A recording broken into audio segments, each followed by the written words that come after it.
मित्रांनो नमस्कार. आजचा व्हिडिओ सर्वांनी शेवटपर्यंत बघायचा, कारण या व्हिडिओमधून आपण आज खूप महत्त्वाच्या विषयावरती चर्चा करणार आहोत. आता प्रथमतः तर मी पप्पूचं नाव घेतलं. एक मोठा पप्पू आणि एक लहान पप्पू. तुम्हाला थोडंसं हसू येईल, तुम्हाला वाटेल आता यांचा व्हिडिओ आहे, थोडं काय विशेष असणाऱ्या व्हिडिओमध्ये काय महत्त्वाचा व्हिडिओ असणार आहे. पण हे पप्पू जे आहेत, हे पप्पू साधेसुधे नाहीत.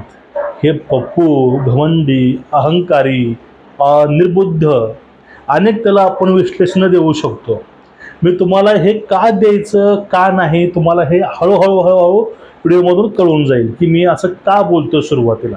म्हणून सर्वांना एक माणूस म्हणून आपल्यामध्ये जर माणुसकी जिवंत असेल तर तुम्ही शेवटपर्यंत व्हिडिओ पहा, कारण तुम्हाला शेवटीसुद्धा गहिवरून येईल काही गोष्टीवर. आता हे महाराष्ट्रामधले पप्पू हे काही काळापूर्वी पर्यावरण मंत्री होते, अनुभव नसताना कुठलाही.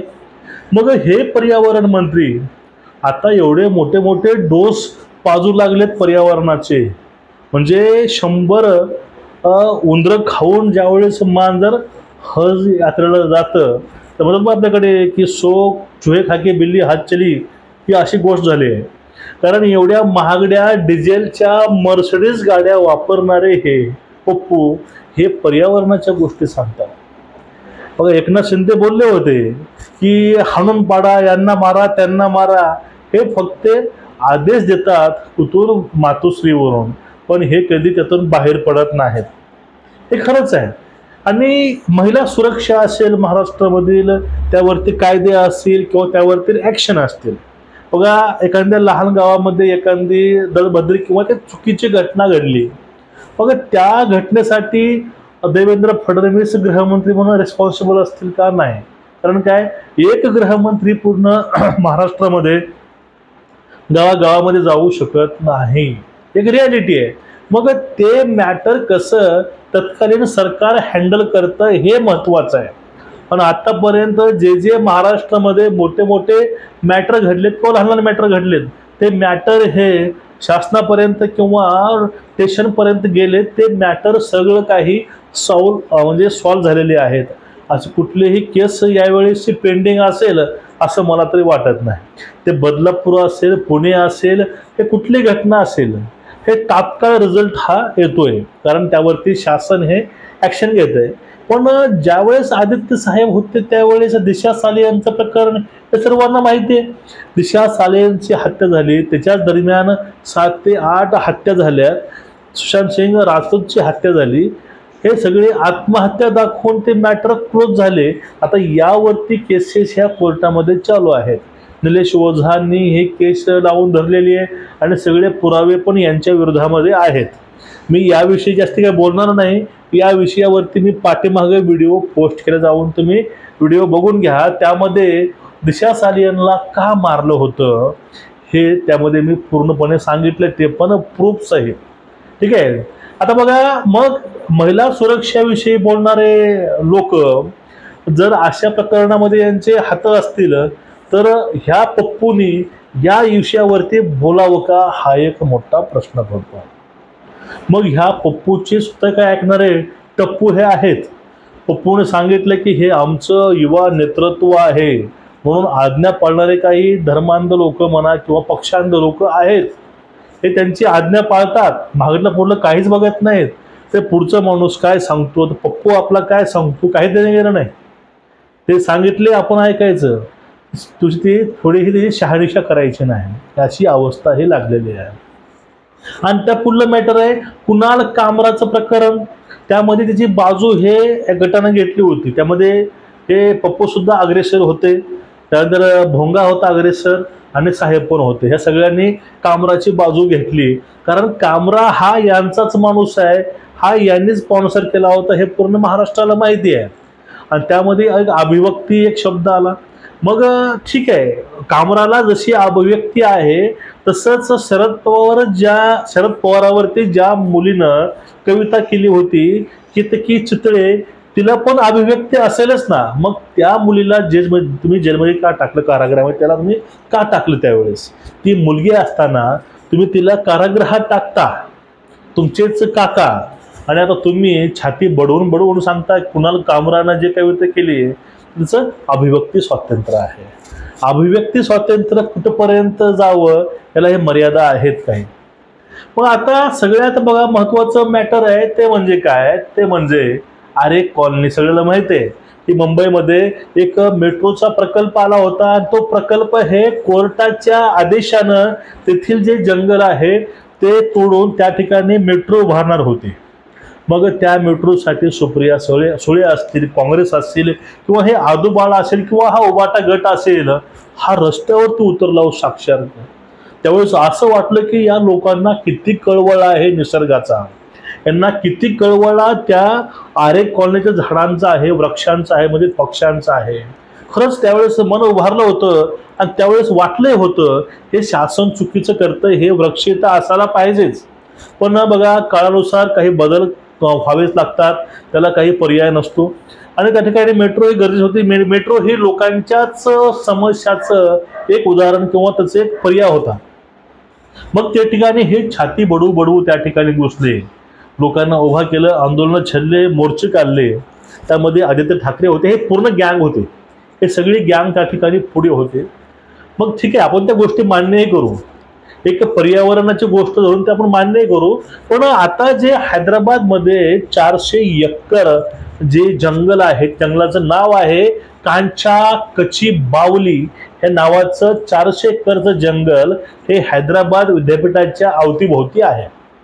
मग हे जे विद्यापीठाच्या साईडचं जे अवतीभोवती जंगल आहे 400 एकराचं आहे, त्यामध्ये हरणी, मोर, हत्ती अशी विविध प्राणी आहेत.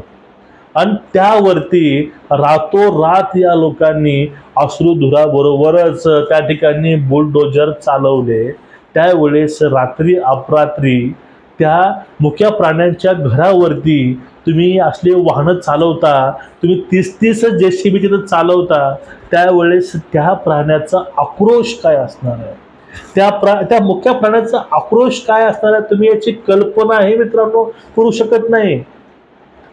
कारण एवढं भयावह, ती एवढं भयानक असं दृश्य होतं, ते बघून नाही का असं मन हेलावतं मित्रांनो. आणि एक मन पिळणारी घटना आहे, ती घटना पाहतच नाही.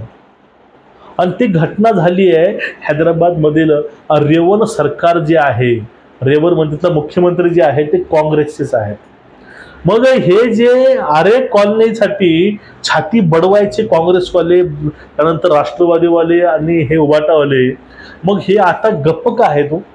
400 एकर रातोरात एखाद्या, आपले समजून घ्या आपल्या घरावरती कोणी, आपण झोपेत असताना रात्री तर JCB चालवला तर त्यावेळेस आपली अवस्था काय असेल? आपण माणूस आहे, आपण एकमेकाला बोलू शकू, आपण एकमेकाला सांगू शकू, आणि आपण पर्यायी काहीतरी पैसे घालून करू शकू. पण ते मुख्य प्राणी कोणाला जाऊन बोलणार हो? काय तिथं मृत मोरं होते, काही मृत हरणं होते, त्या मिळालेल्या पक्षाचा, प्राण्याचा जबाबदार कोण आहे? हा एक मोठा इथं प्रश्न येतो. आणि हे पप्पूचं तिथं काँग्रेस सरकार आहे. त्या पप्पूच्या, महाराष्ट्रातील पप्पूच्या काळामध्ये आरे कॉलनीवाली होती, त्यावर छाती बडवली होती. आणि आता ह्या पप्पूच्या सरकारमध्ये हे 400 एकर बेघर मुक्या प्राण्याला यांनी बेघर केलं. मग याला हे रेस्पॉन्सिबल तो पप्पूच आहे, तो दिल्लीचा.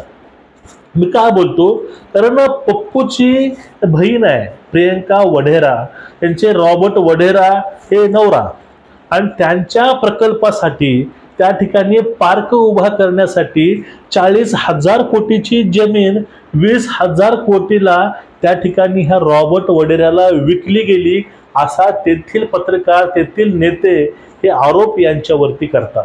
कारण असेच आरोप हे हरियाणामध्ये अशाच प्रकरणामध्ये झाले होते. म्हणजे काँग्रेसची ही आघाडी आहे, महाविकास आघाडी, हे महाविकास आघाडी जमिनी अर्ध्या किमतीमध्ये आपल्या जावयाच्या घशामध्ये घालते. आणि इथं तोंड बडवू बोंबलू हे पप्पू सांगतात महाराष्ट्रामध्येही आणि केंद्रामध्येही, हे भारत किसका है, मोदी किसके है, अडानी की और अंबानी की है. अरे लावले काय, तुम्ही कुणाला मूर्ख बनवताय? आता एक तुम्हाला मी लहानशी मित्रांनो गोष्ट सांगतो. बघा, एकीकडे छाती बडवायची की बेरोजगारी वाढली आहे, नोकरी नाही, आणि एकीकडे ज्याच्या कंपनीमध्ये जास्तीत जास्त लोक काम करतात कुठं अंबानीची कंपनी, रिलायन्स कुठलीही असेल, ह्या कंपन्या भारताच्या नाहीत, ह्या कंपन्या काही बाहेरच्या आहेत आणि काही महाराष्ट्र बाहेरच्या आहेत. जर ह्या सगळ्या कंपन्या जर महाराष्ट्रामधून गेल्या तर त्यावेळेस हे जे तिथं कामगार आहेत ते कामगार आज रोजी उघड्यावर पडतील, यांची घरं हे उघड्यावरती पडतील. मग अशा वेळेस काय आले की ते अंबानी अदानी बोंबलतात, पण 40,000 रुपयांची जमीन, 40,000 कोटी रुपयांची जमीन 20,000 कोटीमध्ये अर्ध्या किमतीमध्ये यांच्या घशामध्ये घालतात.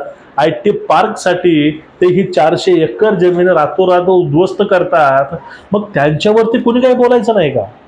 म्हणजे त्यांनी केलंय ते सगळं काही चांगलं होतं आणि जे काही महाराष्ट्रामध्ये काही भाजप सरकार करते किंवा मोदी करतात ते पूर्णपणे चुकीचं आणि देशविरोधी असतं. अरे हे कुठला दुप्पट्टीपणा तुम्ही लावलाय आणि कुठलं तुम्ही काय लावून बसलं हेच कळत नाही. अरे पुरोगामी तो पुरोगा, जोपर्यंत इथं माणूसच उरणार नाही तर तुम्ही काय करणार पुरोगामी तुमचं घेऊन. आणि या ठिकाणी तो संजय नावाचा राऊत असेल, तो म्हणतो नागडे करतो, भोगळे करतो. अरे तुम्ही नागडे होतात, तुमचेच काका हे अदानीचे जवळचे मित्र आहेत. तुमच्यामध्ये दम असेल तर जाऊन काकाला सांगा तुम्ही अदानी सोबतची मैत्री तोडा म्हणून. त्या ठिकाणी तुम्ही आपलं शेपूट खाली घालून बसणार, पण त्यावर तुम्ही काय बोलणार नाही. मग मित्रांनो, हे महाराष्ट्रातील पप्पू असतील किंवा केंद्रामधील पप्पू असतील, ह्या दोघांच्याही भूमिका सारख्याच आहेत, त्या भूमिका वेगळ्या नाहीत. फक्त याची गरज आहे की लोकांना शहाणं हो. आपल्या देशहिताकरता, राष्ट्रहिताकरता चांगल्या गोष्टी कुठल्या आहेत आणि ह्या सगळ्या गोष्टी पाहिल्या पाहिजे हो. आता आम्ही पण प्रथमतः मी कॉलेजमध्ये असताना हे राष्ट्रवादी शरद पवारांचा कार्यकर्ता आणि संघटक होतो तालुक्याचा, राष्ट्रवादी शरद पवार गटाचा. कारण त्यावेळेस आमच्या डोक्यामध्ये ब्रिगेडी जे विचार ते पूर्ण कोरले होते. कारण ते सांगायचे की ब्राह्मण हे आहेत, ब्राह्मणाने हे केले, त्यांनी हे केलं, म्हणजे हे त्यांनी दाखवून दिलं की देवधर्म काहीच नाही. मग ते आमच्या त्यावेळी बुद्धीला पटायचंही, कारण अंगामध्ये असं दोन रक्त होतं. त्यावेळी त्या गोष्टी आम्ही मान्यही केल्या. पण कालांतराने ज्यावेळेस आम्ही सविस्तर अभ्यास केला ह्या राजकारणाचा, या पूर्ण राज्यव्यवस्थेचा, सगळ्या गोष्टीचा, मग त्यावेळेस कळून चुकलं नाही काहीतरी आपल्याला कुठेतरी गंडवत आहे. मग ते गंडवायचं आम्ही त्यावेळेस सोडून दिलं आणि आम्ही मार्ग पकडला हिंदुत्वाचा. कारण भारतामध्ये जर शांती पाहिजे असेल तर एकच पर्याय आहे, ते म्हणजे हिंदुत्व. आणि ते एक शांतता प्रिय महाराष्ट्र, भारत जे घडवू शकतं ते फक्त यातूनच होतं. बाकी यातून फक्त माती फिरवायची कामं आहेत. आणि हे पप्पूचं जे काय आहे तुम्हाला कळून चुकतं मित्रांनो, हे पप्पू गँग अशी आहे, ती केंद्रामधील असो किंवा खालची असो. तुमचं एकूणच या सगळ्या प्रकरणावरती मत काय नक्कीच आम्हाला कळवा. चॅनलला सबस्क्राईब करा, व्हिडिओ शेअर करा. नमस्कार, जय हिंद, वंदे.